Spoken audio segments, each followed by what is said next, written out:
tous et bienvenue dans notre 4e émission Temps additionnel. Merci une nouvelle fois pour vos nombreux partages. Je vais vous présenter le concept de l'émission.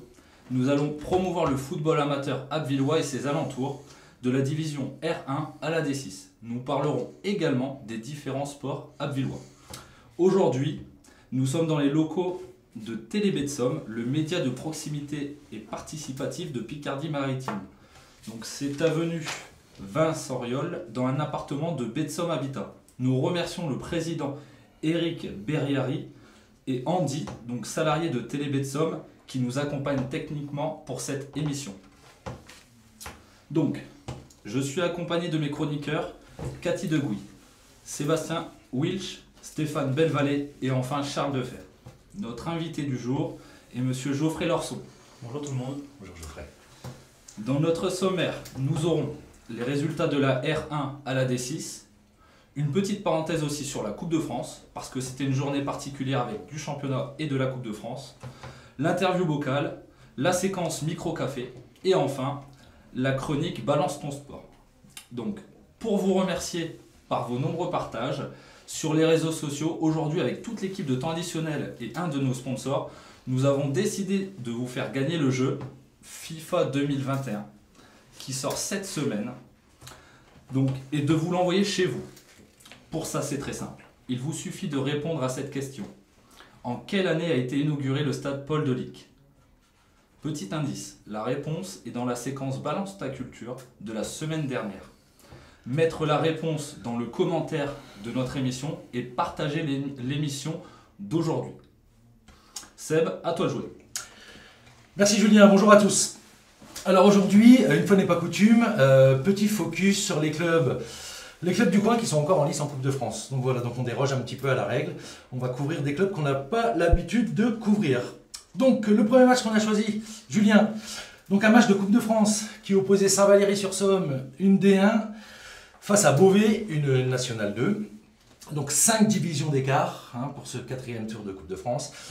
Un match très compliqué pour Saint-Valery qui s'est logiquement incliné 6-0. Donc Saint-Valery avait fait le choix de démarrer avec un bloc bas, laisser venir Beauvais, d'accord, en espérant prolonger le 0-0 ou voire peut-être le 1-0 le plus longtemps possible. On ne sait jamais ce qui peut arriver en Coupe de France. Au bout de 10 minutes, Beauvais trouve l'ouverture du score sur coup franc au bout de la 10e minute de jeu. Et juste derrière, un penalty. Donc Beauvais a rapidement mené 2-0, puis 3, puis 4, 4-0 à la mi-temps. Beauvais avait le monopole du ballon. Bon, bah voilà, il y a 5 divisions d'écart, ça s'explique. Une toute petite occasion pour Saint-Valery sur corner qu'ils n'ont pas réussi à mettre au fond. Donc on tourne à 4-0. En deuxième mi-temps, Saint-Valery joue un peu plus haut. L'objectif de Saint-Valery, c'était on marque au moins un but. Donc ils y sont allés. Ils ont joué plus haut, ils ont poussé. Ils ont même réussi à marquer, mais le but a été refusé pour un hors-jeu. Donc voilà, donc match très compliqué, la logique bien évidemment respectée, score final 6-0 pour Beauvais. Et donc j'ai eu Adrien Delabarre, le coach de Saint-Valery au téléphone. Donc pour lui c'était une super expérience, son équipe est très jeune et surtout il y avait une superbe ambiance au stade. Donc un week-end de fête à Saint-Valery à travers la Coupe de France. Donc je répète, Saint-Valery qui s'incline 6-0 face à Beauvais, 5 divisions d'écart. Prochain match de Saint-Valery à Arondel, en championnat. Donc là, il y avait aussi Crécy-en-Ponthieu contre Arras R1. C'est ça, donc là, Crécy-en-Ponthieu, D2, qui recevait Arras, donc une R1. Donc là aussi, un match très compliqué, 4 divisions d'écart. Match très compliqué pour les Crécéens, mené rapidement au score d'entrée de jeu, avec 2 buts encaissés dans les 20 premières minutes. Donc là, forcément, ça devenait compliqué. Des conférences de Yannick Nefer, Arras a pris Crécy au sérieux. Voilà, on sait que ce qui peut arriver dans ce genre de match où il y a énormément d'écart, c'est que l'équipe du dessus prenne un peu le match en dessous de la jambe. Bon, bah là, ça n'a pas été le cas du coup, pas le cas du tout. Arras qui a fait un match sérieux, qui a rapidement mis au score. Arras supérieur dans tous les domaines du jeu, dans tous les compartiments de jeu. Bon, ben ça c'est logique, 4 div d'écart. Donc 2-0 au bout de 20 minutes. Crécy encaisse un 3e but juste avant la pause. 3-0 à la mi-temps. Et après, retour en deuxième mi-temps, un 4e but très rapidement, début de deuxième mi-temps, 4-0. Et après, Crécy a sombré physiquement, ils n'ont pas tenu le choc. Et je pense vraiment qu'Arras les a vraiment pris au sérieux, il a fait un match très sérieux, de la première à la dernière minute. Et donc s'ensuit 5 autres buts, après en deuxième mi-temps encaissés par Crécy, donc voilà, donc 9-0. Bon. C'est un résultat qui, pour moi, est quand même assez logique, hein, vu la différence entre les deux équipes. Donc l'équipe entraînée par Yannick Lefebvre donc s'est inclinée face à une belle équipe de R1. Mais l'objectif était atteint, à savoir la victoire au 3e tour, le fameux tour où on gagne les maillots. Et donc Yannick était content pour ça. Et lui, comme il m'a dit en off, il me dit qu'il préfère en prendre 9 au 4e tour que de se faire éliminer au 2e tour en fait. Donc voilà. Donc voilà pour ce qui est de Crécy en Ponthieu. Ok, notre dernier club abbvillois qui était en liste contre Nogent-sur-Oise qui a sorti le SCA dernièrement aussi. Au tour précédent, donc voilà, c'est ça. Donc Nogent, déjà tombeur du SCA au 3e tour. Donc l'US Abbeville recevait Nogent, donc l'US Abbeville R3, Nogent R2, d'accord, une division d'écart. Et Nogent a fait aussi tomber l'US Abbeville. Bon, voilà, donc là il y a pas mal de choses à raconter sur ce match. Donc j'ai eu Joël au téléphone, donc grosse déception par rapport aux résultats, mais pas par rapport à la performance des joueurs. Voilà, c'est simple, l'US a fait, selon Joël, un super match. Voilà, donc je vais vous expliquer un petit peu. Donc voilà, grosse première mi-temps de l'US, très bon contenu, grosse agressivité, respect des consignes. 3 occasions pour l'US en première mi-temps. Malheureusement, ils sont tombés sur un gardien en état de grâce. Voilà, ça arrive. Donc malgré les occasions, ils tournent à 0-0. Mais vraiment une première mi-temps super aboutie de la part des joueurs de Joël Van Desten. L'US a réussi à faire déjouer, encore une fois, une équipe de R2. Donc ça, c'est de très bon augure. Et à tel point qu'en fait, nos gens ne s'en sortaient qu'avec du jeu long. Et finalement, l'US n'a pas été trop mis en difficulté en première mi-temps. Donc voilà, ils attaquent la deuxième mi-temps, c'est de bon augure. On part sur les mêmes bases. L'US insiste, surtout sur les côtés où Joël avait remarqué que Nogent était un peu plus friable. Et là, contre le cours du jeu, voilà, sur un long ballon dans la surface, Nogent obtient un penalty. Alors, obtient un penalty, voilà, un penalty jugé généreux. T'étais au match, Geoffrey? Oui. Et alors, qu'est-ce que t'en penses du péno? C'est peu de le dire, il n'y a pas penalty. Bon, voilà, ok. Donc, voilà, un penalty jugé généreux par Joël, par les joueurs, par le public aussi. Bon, bah, voilà, donc c'est tout, donc penalty pour Nogent. Arrêté par Geoffrey Hainaut.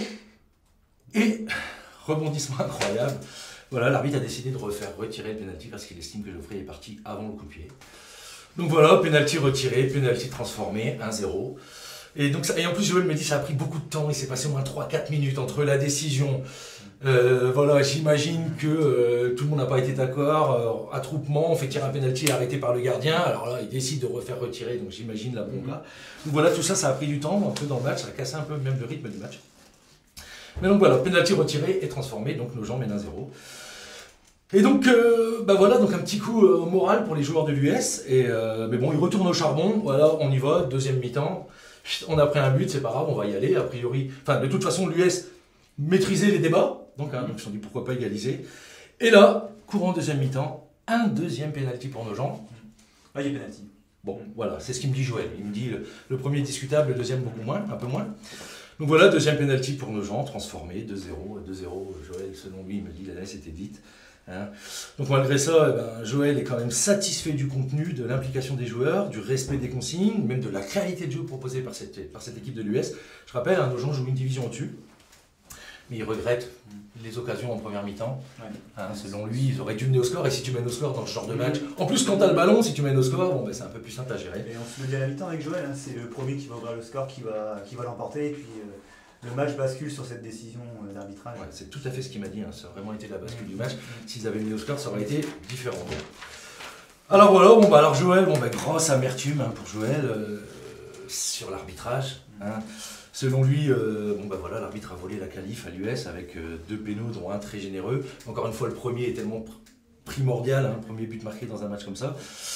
Donc pour lui, ça fait un peu beaucoup. Voilà, c'est tout. Après, Joël il conclura en me disant que si eux, les joueurs et les entraîneurs doivent se remettre en cause, ils pensent qu'il y a un moment aussi, les arbitres, ils peuvent se remettre en cause, parce que voilà, c'est des décisions qui sont super importantes pour des petits clubs comme ça.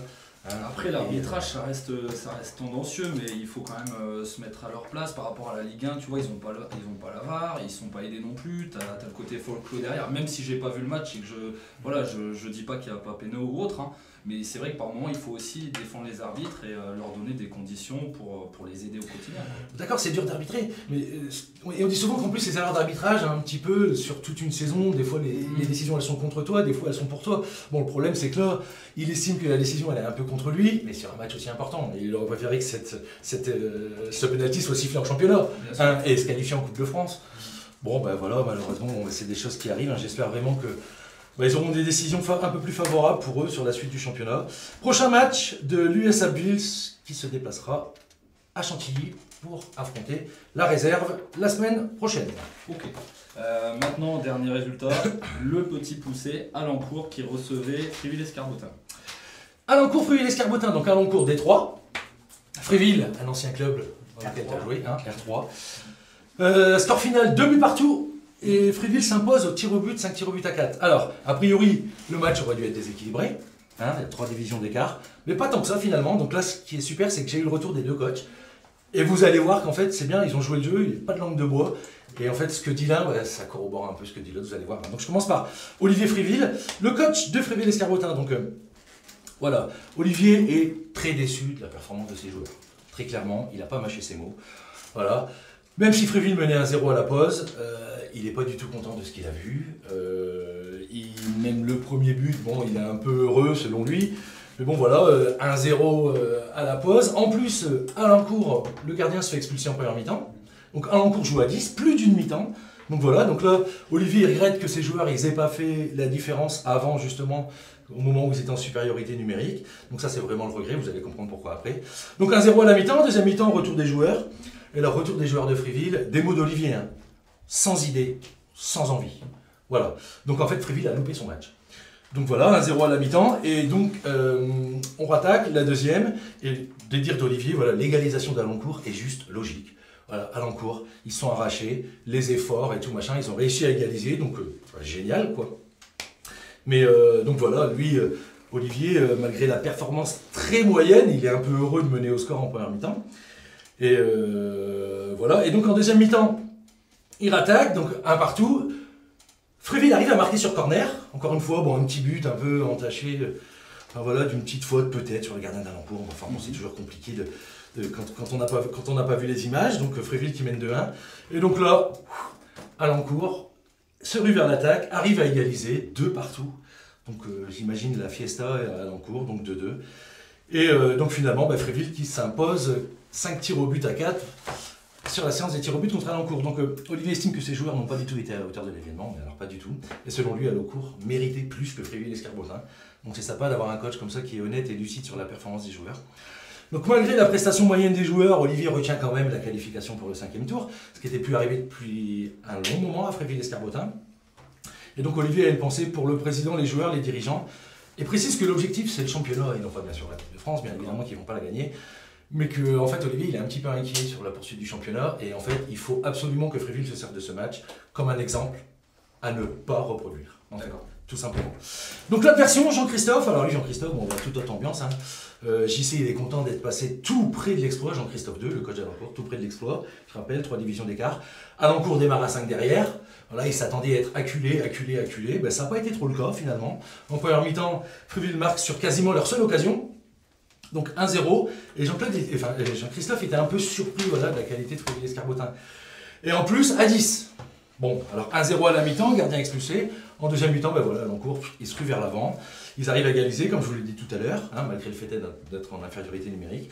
Fréville qui reprend l'avantage sur corner. Alencourt qui arrive à égaliser, 2 partout.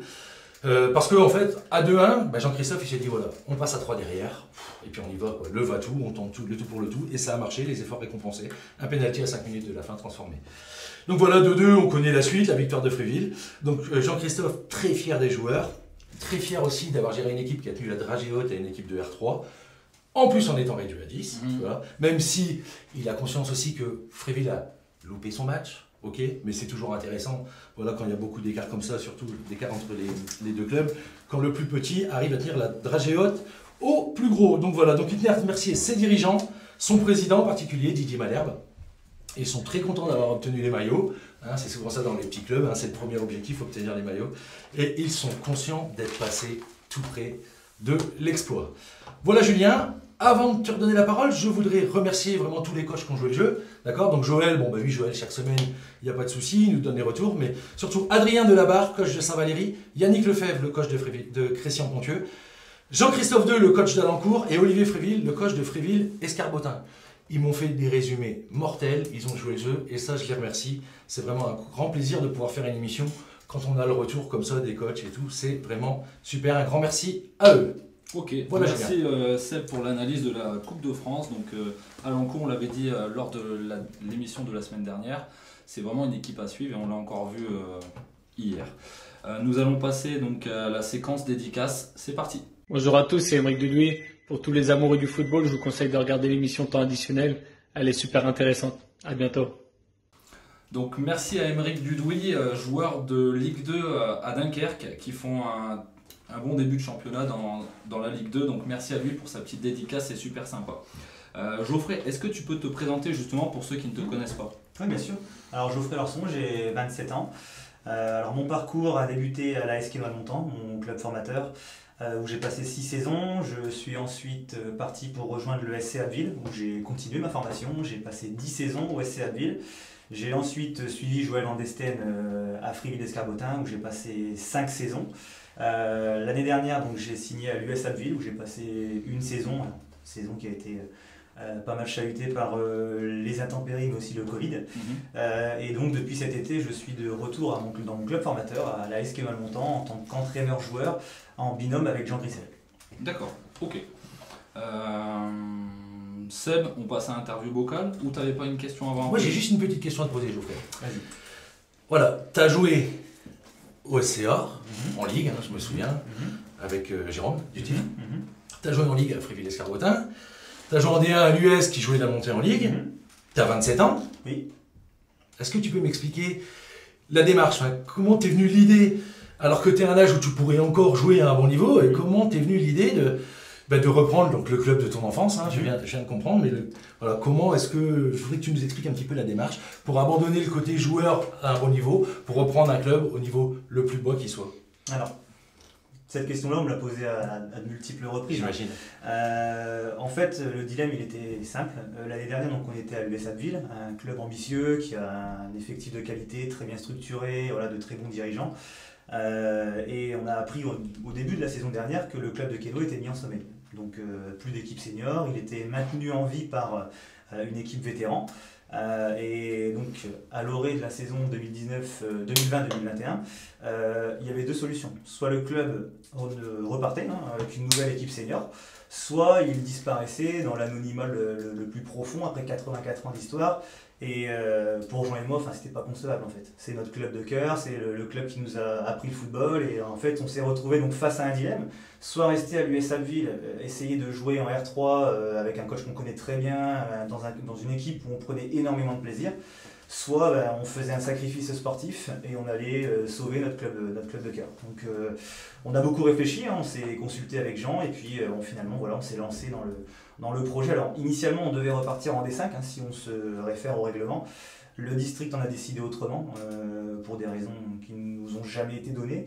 Donc voilà, finalement on repart tout en bas de la pyramide. Maintenant l'idée c'est pas de se la couler douce et d'aller jouer avec les copains un match de foot le dimanche, c'est vraiment de bâtir un projet sur le long terme, sur minimum 5 ans déjà pour commencer, de manière à ramener le club de Quénois-le-Montant sur le devant de la scène. Donc voilà, on va travailler à fond là-dessus. On a commencé, voilà, là, on a posé la première pierre finalement avec la construction d'un effectif, ce qui est très compliqué, on a pu s'en apercevoir.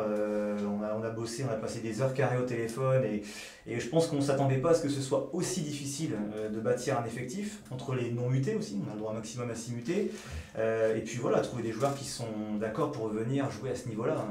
Donc on a passé beaucoup de temps. Aujourd'hui on a réussi à bâtir un effectif, et vous en avez parlé dans vos précédentes émissions. Il y a des décisions parfois qui se font sur l'aspect financier. Nous, la décision s'est prise sur l'aspect sentimental, en fait. Voilà. On s'est retrouvé face à un dilemme et on a pris une décision. Et, super. Voilà. Respect. Respect, ouais. Bon, franchement, super. Interview vocale. Geoffrey, tu veux bien me tirer un tout petit papier orange, s'il te plaît, dans notre bocal fétiche?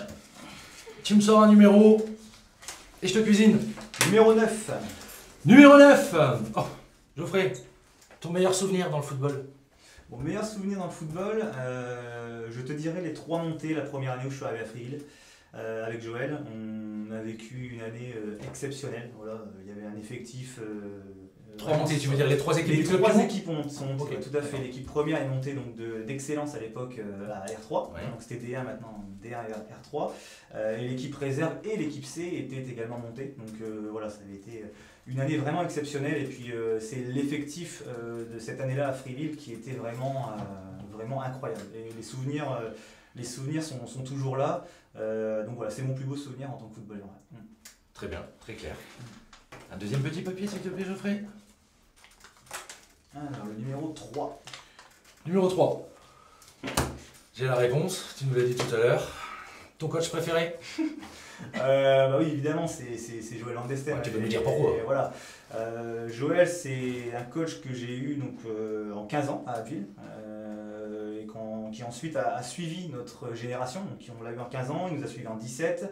Bon, je l'ai perdu de vue puisque j'avais intégré le groupe de la première au SCA avec Jérôme. Donc je le retrouvais malgré tout le week-end par moment puisqu'il est entraîneur de l'équipe réserve par la suite. Et puis voilà, c'est lui qui a réussi à me convaincre d'aller avec lui à Frieville-Escarbotin. C'est une personne en qui j'ai confiance. J'apprécie l'entraîneur, mais j'apprécie aussi la personne. Voilà, je m'entends très très bien avec Joël. Donc bon, c'est vrai que la réponse est un peu facile. Maintenant, si je devais t'en donner un deuxième qui m'a beaucoup marqué, c'est Albert Moulumba, que j'ai eu en première année de 15 ans. Je sortais d'une année, en deuxième année de 13 ans, très compliquée, beaucoup de doutes, vraiment une remise en question, hésitation sur le fait de continuer au SCA.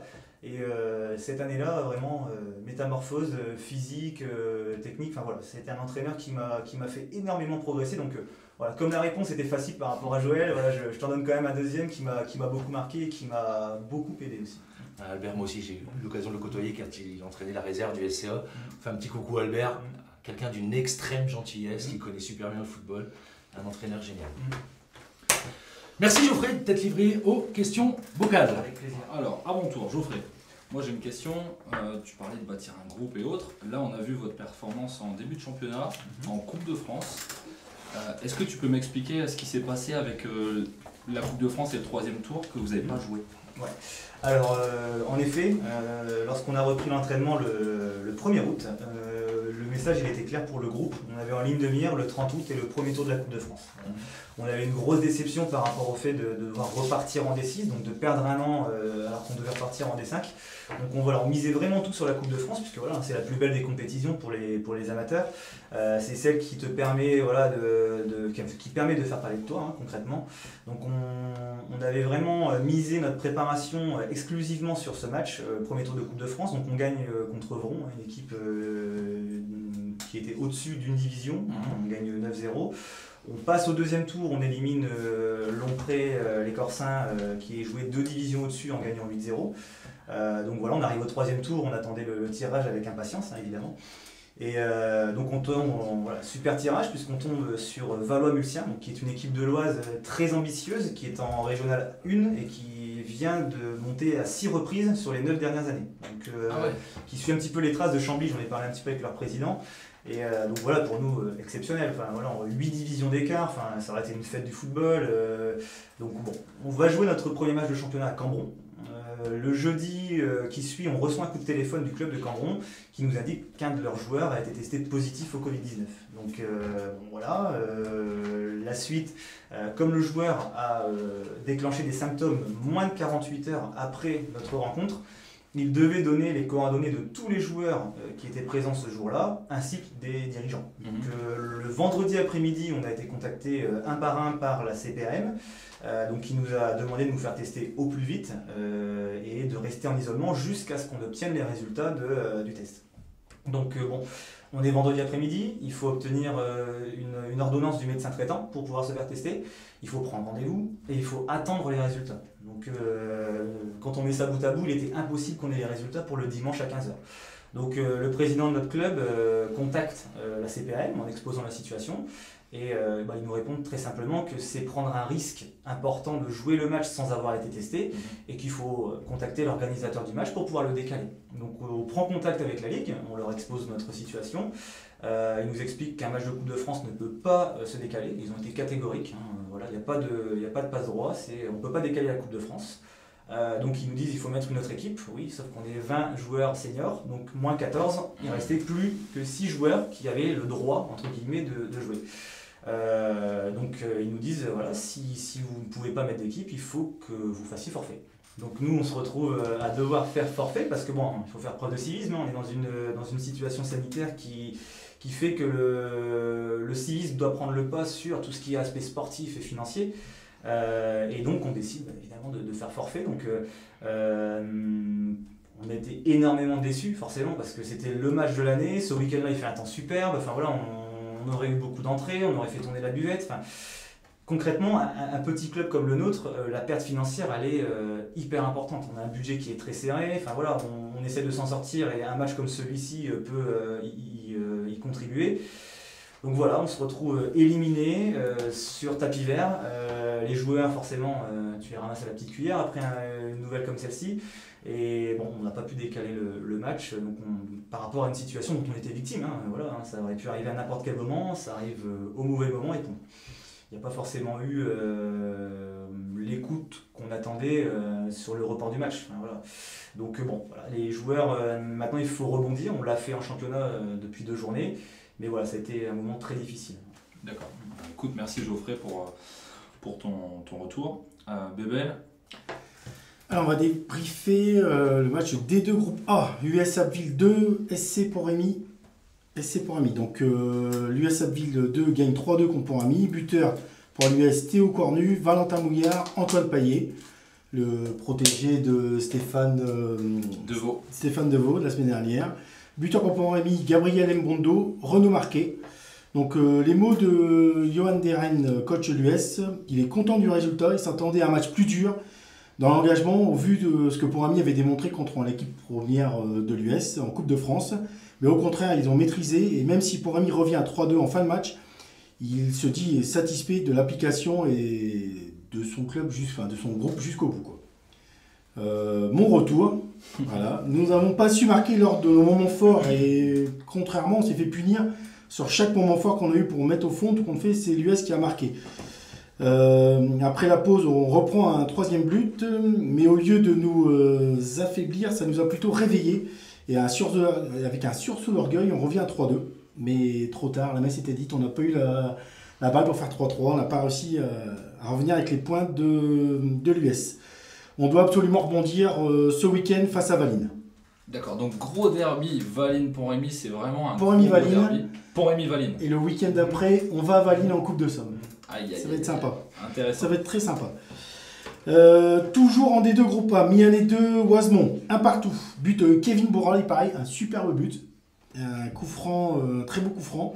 Et pour Oisemont, Jean-Charles Poilly. Donc Arnaud Fromentini, coach de Mianet, a retrouvé un peu de solidarité et il espère vivement retrouver de nombreux blessés qui font aussi défaut à leur équipe première de Mianet. Mais en tout cas, ils ont marqué les points, un partout, il en est satisfait.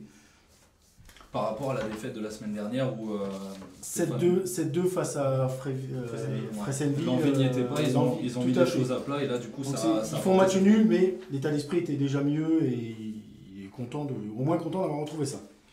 Le dernier match en D3 groupe B, Nouvion-Manchecourt, 3-2 pour Nouvion, buteur pour Nouvion Stéphane Levé, Anthony Leclerc, Charles Tellier et buteur pour Manchecourt encore Jesse Zudek. Donc je suis désolé s'il accroche son nom, mais s'il marque à chaque fois, il va falloir qu'il me donne un petit surnom ou quelque chose. Jérémy Dupont, bien connu aussi à Manchecourt, Jérémy Dupont. Alors pour l'entraîneur de Nouvion, Christophe Guillot, la première mi-temps se joue sur un faux rythme et ils se font surprendre sur un pénalty de Jesse Zudek encore et ils perdent 1-0. Début de deuxième mi-temps, plus tranchante du côté de Nouvion, ils égalisent et sur un compte, Manchecourt reprend l'avantage, 2-1 pour Manchecourt. Mais après un changement tactique, donc il passe à 3 derrière, c'est un peu la mode en ce moment là. On passe à 3 défenseurs et hop, tout le monde à l'attaque. Il revient à 2-2 et même il reprend l'avantage et il gagne le match sur 3-2. Donc il est satisfait d'avoir réagi, plutôt d'agir, il a réagi, il gagne le match 3-2. Le petit mot de Redouane Lebat, coach de Manchecourt, match frustrant. Après avoir mené 2 fois au score, ils se font dépasser en toute fin de match. Il y a du mieux quand même par rapport au début où Manchecourt jouait à 8, à 10. Là, ils sont quand même, les effectifs reviennent un petit peu. Donc, il y a du mieux. Ils accrochent quand même une équipe de Nouvion qui avait fait une bonne impression face à Saint-Valéry. En Coupe de France, à Saint-Valéry. En Coupe. Donc Redouane est assez confiant pour la suite. Donc voilà pour la... Donc c'était le championnat. Abbeville en D1 n'ont pas joué, c'était exempt. D'accord. Et puis Maru non plus n'ont pas joué parce qu'ils jouaient contre Crécy et donc le match... D'accord. Bah, du coup, on va vous laisser découvrir le reste des résultats, donc D1 à D3, c'est parti.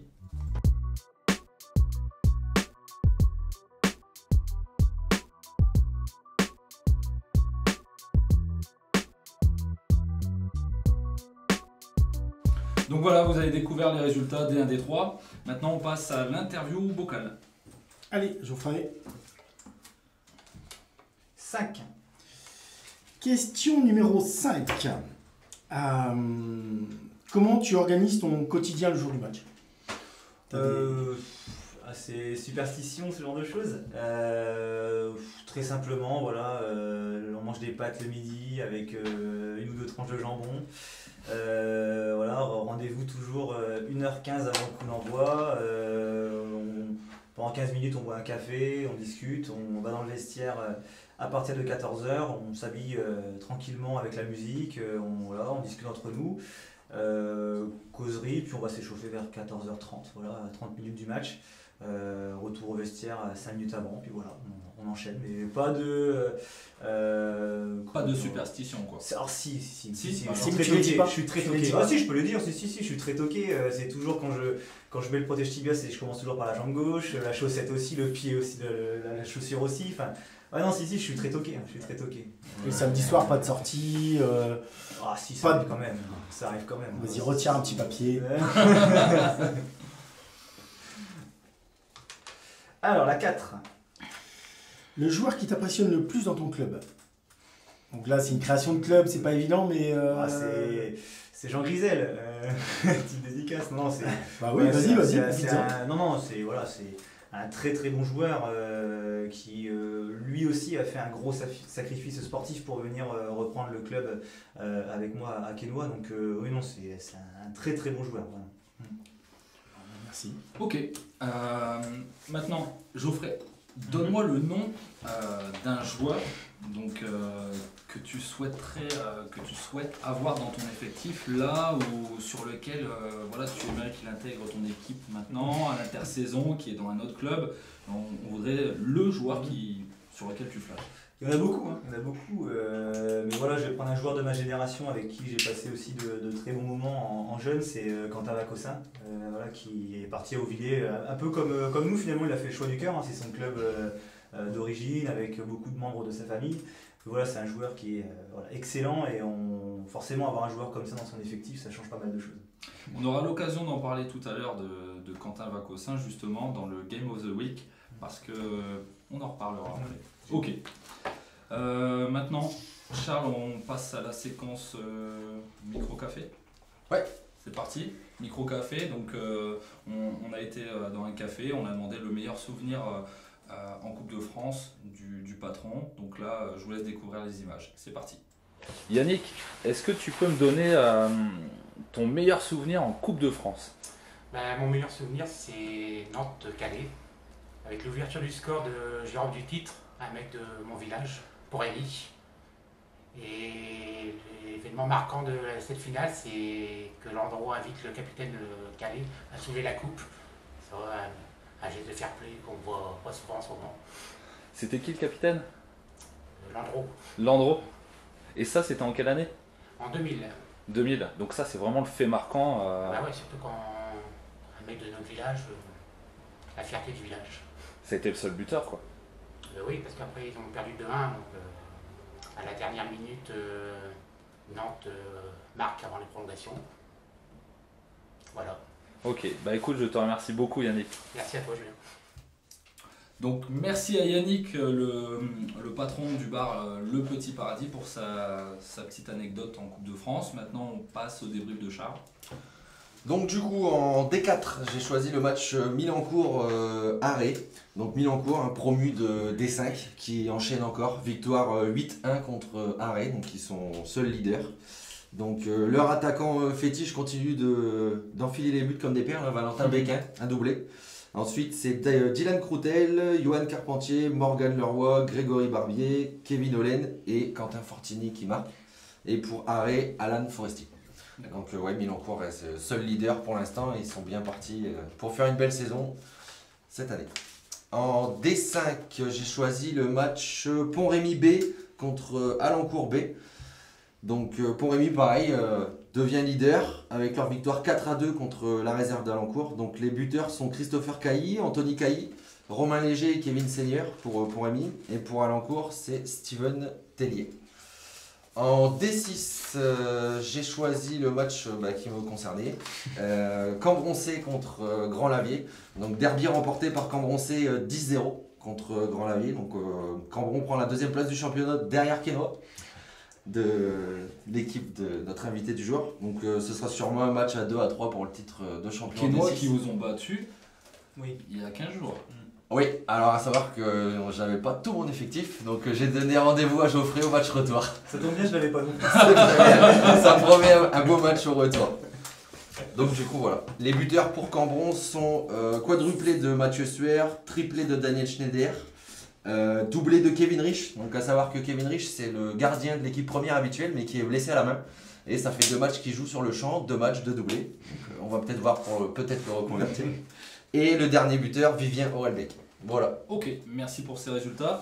Avant de vous laisser découvrir le Game of the Week, donc c'était Auvillé contre le titre, le gros derby. Vous avez décidé d'élire la pépite, donc Quentin Vacossin, qui a réalisé, je crois, un triplé, si je ne m'abuse. Donc très bon joueur, donc tout le monde a voté pour Quentin Vacossin, qu'on embrasse.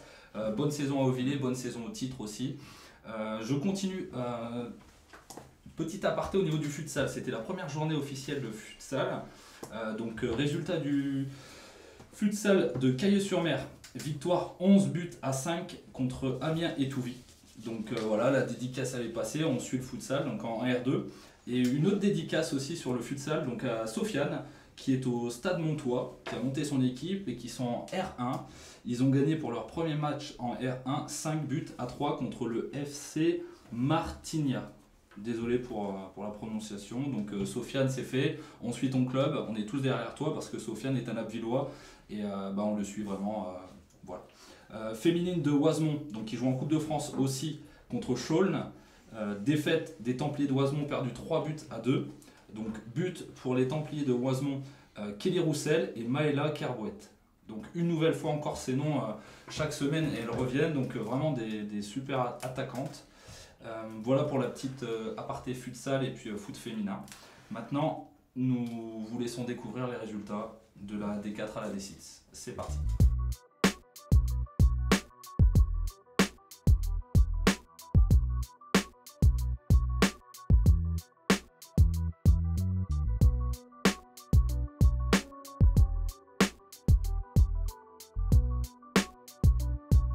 Donc voilà, vous avez découvert les résultats avec les buteurs D4 à la D6. Interview vocale. Geoffrey, je te laisse tirer un petit papier. Numéro 10. Numéro 10, ton pire coach. Allez, vilaine celle-ci.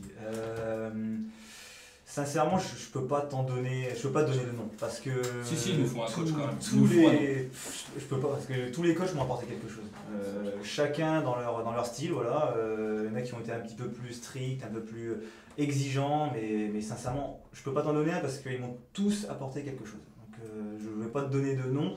D'une part, c'est pas respectueux, on parle de personnes qui s'investissent au quotidien. Alors après, il y en a avec qui on a plus ou moins de feeling, hein, évidemment, mais sincèrement, je peux même pas t'en donner un parce que dans mon esprit, j'ai pas d'entraîneur que je considère comme étant mon pire coach. Tu peux dire Jean.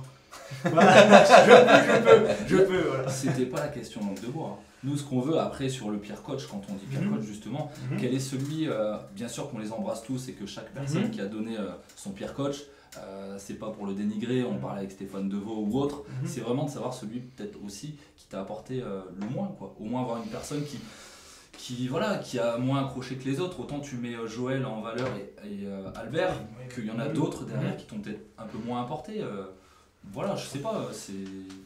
J'en ai pas eu énormément d'entraîneurs, et comme ça, sincèrement, si tu veux, je vais dire Jean. On va rester sur Jean. Là, on a notre réponse. Voilà, donc, Jean, ok, on l'embrasse au Désolé, passage. Jean. Voilà. Mais au moins, on a notre réponse. Voilà. Je te laisse tirer un deuxième papier. Le 7. Quelle équipe tu détestes affronter? Ou équipe chat noir quoi. Que je déteste affronter, c'est difficile à dire. J'aimerais pas affronter l'US cette année. Il n'y a que celle-ci, bah après, même que là c'est vrai qu'il n'y a pas eu beaucoup de matchs de jouer en D6 et c'est vrai que le niveau n'est pas aussi haut que sur les championnats de ligue, mais quand tu jouais à l'US ou à Frieville, est-ce qu'il y avait une équipe que tu te disais ah non c'est eux ce week-end, ça va être compliqué? Compliqué non, mais engagé, il y avait des derbies quand Ouais. on était à Frieville, voilà, les derbies Frieville-Gamache, Frieville-Mianet, même Frieville-Saint-Riquier, voilà, on savait qu'on n'allait pas jouer de beaux matchs de football, ça allait être engagé, qu'il allait falloir rester calme, et voilà, ce genre de match c'est toujours rigolo parce que voilà, il y a cette petite rivalité géographique. Mais c'est vrai que voilà, on ne jouait pas forcément des super beaux matchs de football dans ces moments-là. Fallait pas oublier cette protège tibia quoi. Oui, voilà, c'était engagé, voilà, même dans les paroles et tout. Enfin, voilà, c'était des matchs particuliers. Voilà. Un bon match, ouais. Ok, ben merci. Geoffrey, qui est selon toi le joueur à suivre pour cette année dans l'ensemble des championnats, donc de la R1 à la D6 de chez nous, à suivre pour la saison 2020-2021? Même si je pense avoir ma réponse. Alors, il y en a beaucoup. On entend beaucoup parler de Valentin Zoumbé à Saint-Valery qui apparemment empile les buts. Après voilà, je les connais pas tous très honnêtement. À l'US Abbeville, il y a Louis Becquet qui est très bon aussi, voilà, qui va faire je pense une bonne saison et qui va contribuer au maintien, voire même au fait que l'US va jouer les premiers rôles, moi j'en suis convaincu. Voilà, je vais donner ces deux noms-là. Après, à Kéman Montant, il faudra suivre aussi Jean Grisel parce que c'est un très bon joueur. Et du coup, on parlait de mariage, tu t'es marié la semaine dernière. Oui. Mais tu t'es marié avec Jean, c'est ça? Non, il était là, mais non, je suis pas avec lui. Non. Mais on l'embrasse encore. Aussi, encore. Ok, bah merci beaucoup. On passe à la séquence pub. C'est parti.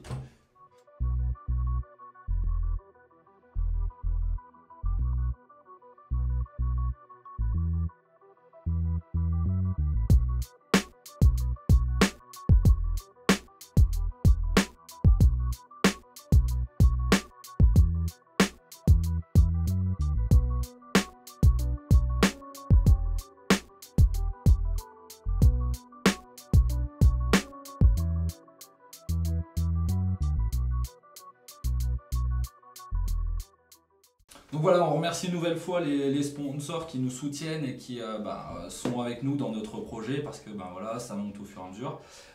On passe à la chronique Balance ton sport. Cathy. Bonjour, donc Geoffrey. Alors si tu as bien suivi les émissions précédentes, il y avait une petite question, balance ta culture. Bon, tu as 27 ans, alors je me doute que Paul Delic, tu as suivi quand même qui était Paul Delic. Je la refais pas, hein. Oui, c'est vrai. Alors, Paul Delic, donc on a des grands hommes sur Abbeville qui se sont succédés. Donc, on a eu Paul Delic, et donc notamment fondateur du SCA, du complexe SCA Omnisport. André Leduc, fondateur du club de AL Handball, d'accord. Et là, un autre grand personnage, Robert Viard. Oui, je connais le centre. Ah, c'est bien. Pour un Abvillois, connaître le centre Robert Viard, c'est pas mal déjà. Bon. Robert Viard? Moi je connais, mais après c'est l'invité. Donc sur la photo que nous avons mis à la fin de la séquence la semaine dernière, il y avait une belle photo d'équipe de football, donc du SCA Omnisport, donc en 1920. Donc aux côtés de Paul Delic, il y avait Robert Viard. Donc du coup, joueur de football. Donc maintenant c'est à savoir. D'accord. Donc Robert Viard, donc il est né en 1898, donc sur les traces de Paul Delic. Donc il a été instituteur à Doulan, puis est arrivé sur Abbeville, donc sa ville d'origine. Pendant 33 ans, instituteur à Rouvroy, à Rouvroy. Puis il terminera sa carrière au collège Courbet, qui est anciennement l'entrée du collège Millevoye. Donc voilà, élu en 1947 sous l'ère Max Lejeune, donc il fut adjoint ensuite. Donc sur le plan associatif, il est connu des Abvillois pour être le fondateur des Amis des Vieux, donc une association qui n'existe plus aujourd'hui mais qui a œuvré sur la ville. Et là je cite mon ami Éric Berrier des archives municipales. Donc croix de guerre, officier de l'instruction publique, chevalier du mérite social et chevalier de la Légion d'honneur. Donc c'est pas rien. Il meurt en 70. Du coup, effectivement, encore un grand homme, un grand Abbevillois, un grand élu aussi finalement, et donc il aura donné son nom à la salle Robert Vert. Un autre grand complexe en fait multisport, puisqu'à Robert Vert il y a le stade de foot. Le stade de foot, alors c'est bon, on n'a un peu plus du foot. Le hockey, la gym. La salle de gym maintenant. Donc on fera un reportage sur la salle de gym d'ailleurs. Badminton. Le tir à l'arc, le badminton. Arrêtez de me faire des signes. Donc le tir à l'arc, le badminton, etc. Donc on reviendra aussi sur le hockey parce que je sais qu'ils ont perdu, je crois, ce week-end. Mais je pense qu'ils sont en N2, donc c'est pas rien. Donc on a toujours eu une belle équipe de hockey sur gazon sur la ville. Donc côté résultat, le L, donc c'était pas terrible ce week-end. L'équipe garçon Fagnon a perdu et c'était super décevant parce qu'ils ont fait un très beau match. Ils sont bien remontés en première mi-temps et en fait la deuxième mi-temps ils se sont un peu écroulés, donc ils ont donné la victoire aux autres, aux adversaires, donc l'entente du 95. L'équipe féminine est aussi perdue à Calais, donc c'était un très mauvais match. Donc voilà, heureusement les jeunes sont là puisque les moins de 18 garçons ont gagné contre Amiens, donc ça c'est pas rien, 28-30 à Amiens. Et les jeunes filles, les moins de 18 filles, ont gagné 27-23 contre l'entente 76. Donc aussi, deux belles relèves. Cathy, il n'y a pas une histoire où quand on donne le nom d'un joueur de l'équipe de hand, il n'y a pas une facture à payer, c'est ça? Il y a une facture à payer, combien? c'est ça. C'est un coup à boire, une facture. D'accord. Tu peux me donner 2 joueurs de l'EAL pour qu'ils puissent payer à leur club? Pierre Maslac, d'accord. Et un deuxième Et un deuxième, Gauthier Lelèvre, voilà. Et au niveau des filles il n'y a pas la même caisse. Non, c'est pas la même caisse. Ouais, ça n'existait pas, filles. Ah, dommage, mais on pourrait lancer ce petit challenge. Il faut apparaître dans la presse, en fait, c'est ça. C'est tout comme. Donc vous savez ce qu'il vous reste à faire. Dans la presse.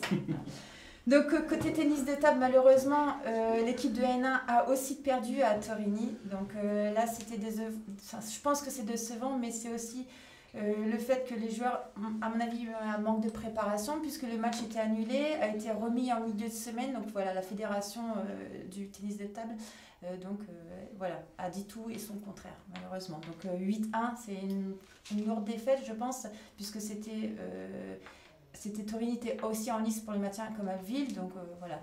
Dans 15 jours, ils reçoivent Boulogne-Billancourt et là, ça ne sera pas la même chose. Donc voilà, donc on verra. Petite mention spéciale, j'ai trouvé ça trop bien. Tout à l'heure, j'ai triché en fait, je faisais mes devoirs. Et en fait, j'ai vu que le SCA Omnisport, c'est l'équipe garçon, je vous demande à vous, qui a fait une belle photo de Rose dessus. Magnifique. Donc apparemment, il y a un match ce dimanche. 11. Alors, par contre, contre qui? Ça, j'ai pas suivi. C'est un match officiel. C'est un match officiel. À chaque fois, pendant le mois rose, ils jouent avec le maillot rose. Ils jouent avec le maillot rose. Donc, j'ai hâte de voir. Ils vont être très très beaux en rose. Mais c'est super sympa. Et c'est des maillots roses avec Abbeville? Non, par contre, on en a à Keno, on les mettra peut-être. Ah, mais on va y réfléchir. Donc, je sais que le club reverse ses entrées à l'association contre le cancer. Donc, super. Voilà. Très très bonne initiative, c'est bien de le souligner. Et il y a d'autres clubs aussi qui font la même chose. Donc, on les encourage à faire la même chose pour ce dimanche. C'est une superbe action. Voilà. Alors, côté question, en fait, on va pas piocher. Je vais te la poser directement. Ok. Pas de problème. Voilà. Donc, je vois que tu es fraîchement mariée. Oui. Ta femme, elle a signé pour tout, pour joueur, entraîneur. Oui. Elle est au courant de ce que ça représente? Oui, bien sûr. Que tu vas pas être là le samedi soir, tu risques de pas être là le dimanche. Alors, je suis là le samedi soir. oui, généralement, quand on fait une sortie, elle est toujours avec moi. Elle vient même voir les matchs. Voilà. Après, on est ensemble depuis plus de 4 ans maintenant, donc elle sait un petit peu mon attachement pour le foot et l'importance que ça a. Maintenant, il faut savoir faire la part des choses. Voilà, il faut toujours tu verras, savoir madame, où placer le curseur. Voilà. Et voilà, elle a compris ce qui allait voilà, se passer. De toute façon, elle m'a fait la réflexion. Hein. Elle s'est pas gênée par rapport au téléphone. Pendant le confinement, j'étais tout le temps accroché au téléphone, forcément, oui. Puisqu'il a fallu travailler énormément pour constituer un effectif. Donc, elle m'a mis quelques petits tacles, elle m'a appuyé. Elle a fait la même réflexion en disant que j'étais marié à Jean aussi, hein, évidemment, puisqu'on était au téléphone tous les jours ensemble. Donc voilà. Mais voilà, ça va. Finalement, je suis plus disponible aujourd'hui en étant enfin en activité que lorsqu'il fallait constituer un effectif, parce que là c'était tout le temps. Donc non, elle a signé, elle a conscience de ce qui l'attend. Elle a signé pour tout. Voilà, exactement. Elle sait que le samedi soir on n'a pas le droit de faire l'amour, tout ça. Avant un match, on n'a pas le droit. Bah écoute, c'est la première fois que j'entends qu'on n'a pas le droit le samedi soir. Écoute, à 27 ans j'apprends ça. Tu sais, je pense que c'est pour Cathy, c'est une expérience qu'elle a vécue. Ah d'accord. Je pense parce que nous, on a jamais entendu ça. Je te sens frustré. Ceci étant dit, je veux poser d'autres questions ou pas? Non. Allez, vas-y, dernière question. Vas-y, j'en ai une quand même. Allez. La numéro 2. La 2. La 2. Alors, la 2. Ouais, non, elle ressemble trop. Donc l'interview vocale, c'est vraiment quelque chose qui est spontané. Ah, on voit bien que c'est le hasard. Non, c'est bien. Désolée, mais ils prennent mes questions. Alors, le joueur qui chambre le plus. Oh, j'en grisole tous les jours. Alors là, il n'y a même pas de débat. Là. Je pense que Sébastien le connaît aussi. L'animal, c'est un phénomène. C'est incroyable. C'est pour ça que parfois, dans l'entraînement, on a une très bonne entente dans l'effectif, mais un phénomène comme ça qui chambre tout le temps, ça y contribue parce que c'est toujours bon enfant, mais c'est le plus gros chambreur que je connaisse. Et pourtant, j'en ai connu au SCA des chambreurs. Positif.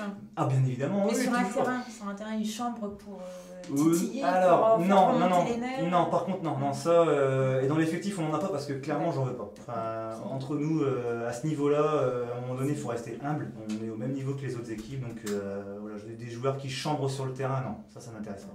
Si t'as pas eu Bébel, toi, Bébel, champion du chambrage sur le terrain. Il en faut, hein, ça fait partie du spectacle, mais je juge aujourd'hui, en étant acquis dans mon temps, qu'on n'a pas le droit de chambrer. Quoi. À un moment donné, il faut rester humble et il faut prouver sur le terrain en faisant ce qu'il y a à faire, mais on n'est pas en position de chambrer.